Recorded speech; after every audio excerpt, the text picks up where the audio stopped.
When your child isn't invited to a party, it can be equally upsetting for the parent as it is the child. But how it sort of works is when kids are younger in preschool and kindergarten, all the kids are in the class are invited to a birthday party or an event. But as kids start to get older, parents put a cap on it. So they might say to their child, you know what, you can invite 6 kids this year.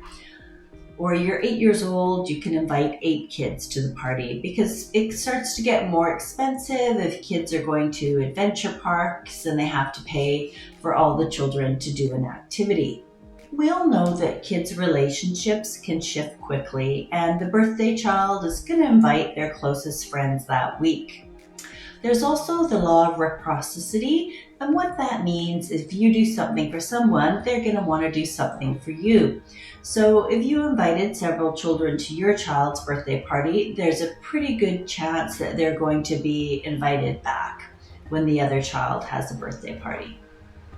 So when kids aren't included, sure, it hurts, but don't make it a bigger deal than it is, because you're just making it worse for your child, and they're learning about navigating social rules from you. You're their model on how to navigate friendships.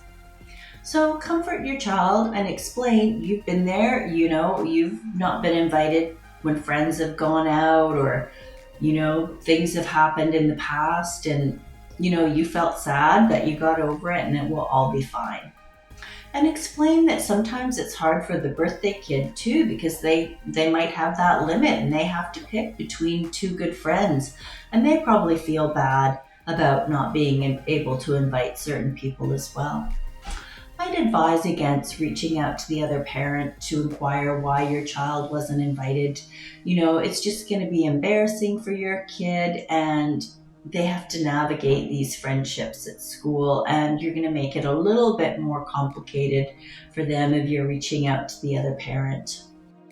And it's up to us to teach our children how to navigate social situations with their peers. A friend of mine, Winnie, was upset because her daughter wasn't invited to a birthday party, and the other mother who held the party said to Winnie, "Oh, we're so sorry not to see Amelia show up yesterday." And Winnie's like, "Oh, she didn't get an invitation." And the other mother almost started crying. She felt so bad that this one child out of the whole class had been excluded, because it had actually happened to her son, and she swore that she would never do that. So the other mother was so upset, she invited Winnie's daughter Amelia to a special play date with her son, just the 2 of them. So you never know what's really going on, and the person may have a good reason. Your kids are building life schools, and at 23, they're going to be turned down for a job, and at 24, they won't be invited out with a friend group. And they're building that muscle that when it happens in the future, they're going to be able to handle it with ease. So even though it does hurt that your child wasn't invited, it's a great opportunity to build up some resilience. Leave a comment below of your child's experience not being invited to a party, and they've been the only one left out or excluded.